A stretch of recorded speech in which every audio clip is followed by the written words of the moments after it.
Welcome to Networking RX, a podcast devoted to helping business professionals like you enhance your networking skills in order to become more proficient giving and receiving quality business referrals and improving the overall quality of your life and the lives of those around you.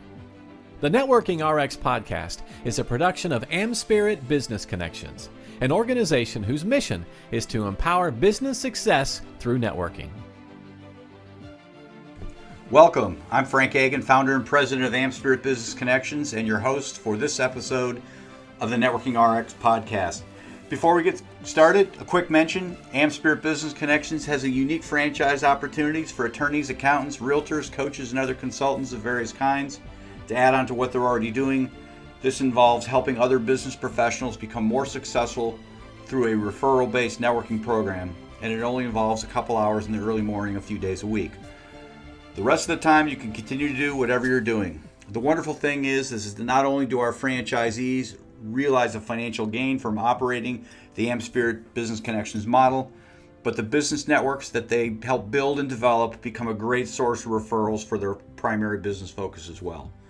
Just as it makes no sense to rent when you can own the building, why just be in a business network when you can own the business network? If you or someone you know would like to learn more, contact me at the email provided at the end of this podcast. Okay, drum roll please. As I promised, this episode, as I said last episode, is devoted to small talk. And this episode will pair nicely with that previous one, which was on working networking events. So you might want to make a note to download and listen to it if you haven't already. Let's face it, small talk gets a bad rap.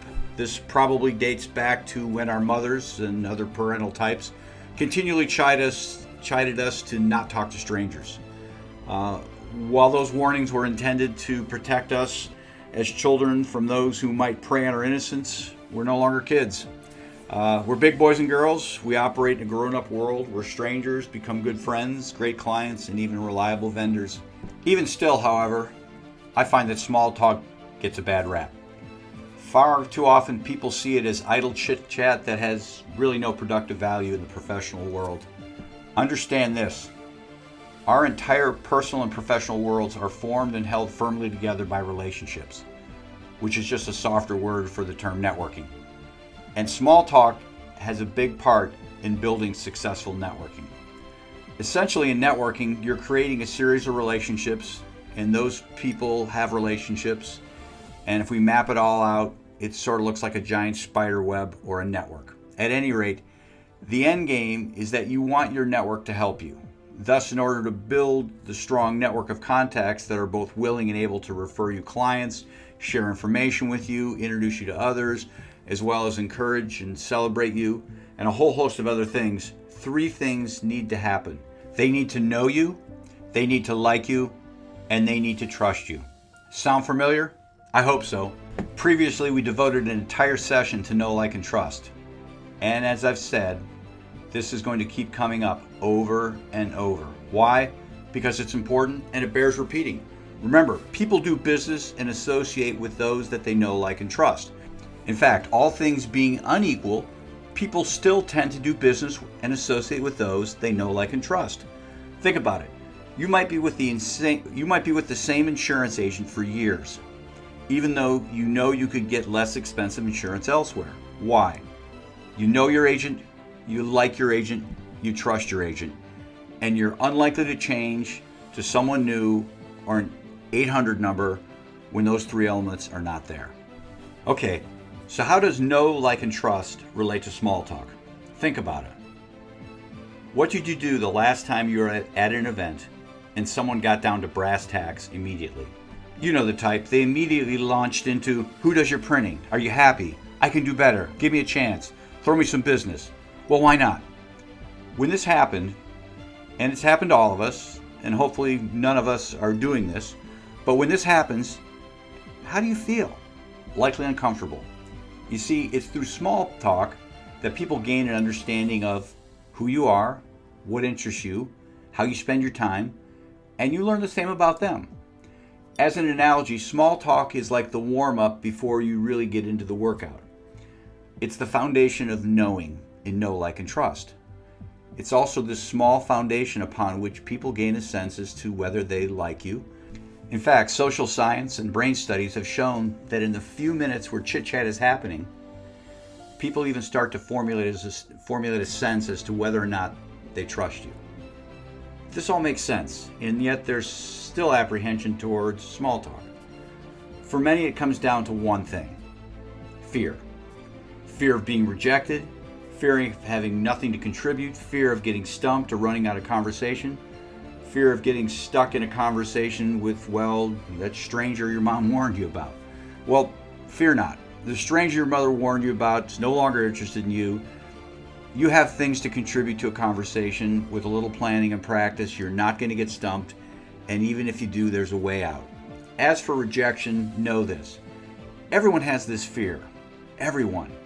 Even the most well-connected, confident person will tell you, if they're honest, that deep down inside, that they have an apprehension about small talk. So if everyone has this fear, then everyone will welcome you coming up and jumping into a conversation with them. But here's the most important thing to understand. Small talk is not about filling idle time with interesting things to say. Rather, small talk's about getting the other person filling idle time with things to say, and you genuinely finding interest in it. Let me say it this way: the secret to great small talk is getting the other person talking. To make this happen, like anything, the key to success in small talk is having a reliable game plan. Like most game plans, the simplest ones are the best, and this is the simplest, most reliable game plan I've seen going. Step 1, ask a question. Now, remember, the key is to get them talking, so you need to be ready with questions that are open-ended. Isn't this weather crazy? Is not going to cut it. That's a simple yes or no answer, or worse, a nod. However, asking, how does this crazy weather affect you, just might work. Let's return to the notion of good questions to ask in a minute. Step 2, listen. I mean, really listen. Take an interest in what they have to say, even if the subject is not particularly interesting to you. Why? First, you just might learn something that could help you, or something that you could use to help them, or help someone else, which ultimately helps you. The second reason why listening is important is that, while this might sound counterintuitive, but if you take an interest in them and whatever they have to say, they will find you to be an interesting person, and they're not going to know why. It's just human nature. People tend to like people who show an interest in them. So this listening encourages the entire networking process. Step 3, summarize and share. As a follow-up, to show that you're really listening, summarize what you've heard, or at least do the best you can, and then share a little bit about the subject as it relates to you. So returning to the question I posed, how does this crazy weather affect you? Maybe they launch into a whole discussion how they love the crazy weather. They're really into water skiing, and it gives them lots of opportunity to do that. You might wrap that up or summarize and share. So as an avid water skier, all this hot weather is great. I find it kills my golf game, would be something that you would kind of launch back at them. From there, just like on the instructions on a shampoo bottle, lather, rinse, and repeat, ask another question. Perhaps it's related to the first question, or maybe it's another tangent you'd like to explore based on what they've said. Returning to our example, you might ask, so if hot weather is good, what do you do to occupy yourself when it's too cold to take to the lake?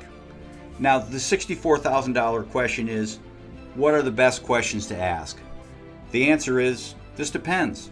It depends on who you're asking questions of. There's no magic. Planning, however, is paramount. Be like an attorney, prepare your questions before you ask them. In other words, have a small handful of questions ready to go.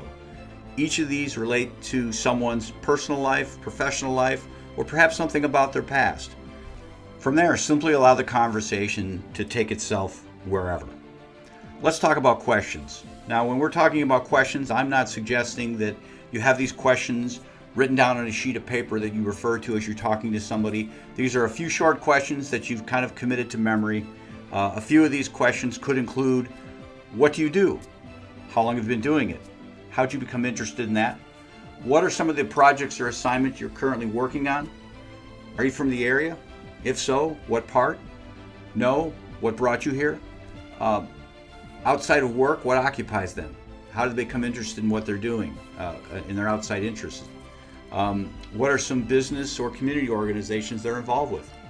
If you're interested, I have a cheat sheet with the questions I use and have committed to memory. I'm happy to share it. Send me an email and I'll certainly send it off to you. Or you might want to formulate your own series of questions. Again, there's no magic. It's simply a matter of planning how you'll get and keep them talking. Now, remember, small talk is the warm-up, and thus it should lead to a workout. The workout is talking business.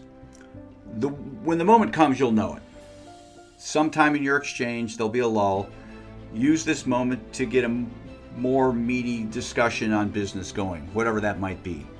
Be forewarned, however, this is not to suggest that you start to pitch them or set them up for a close. It merely suggests that once you have them comfortably engaged in conversation, you can ease them into a more professional discussion of their business or your business. Returning to our example, here might be a good segue.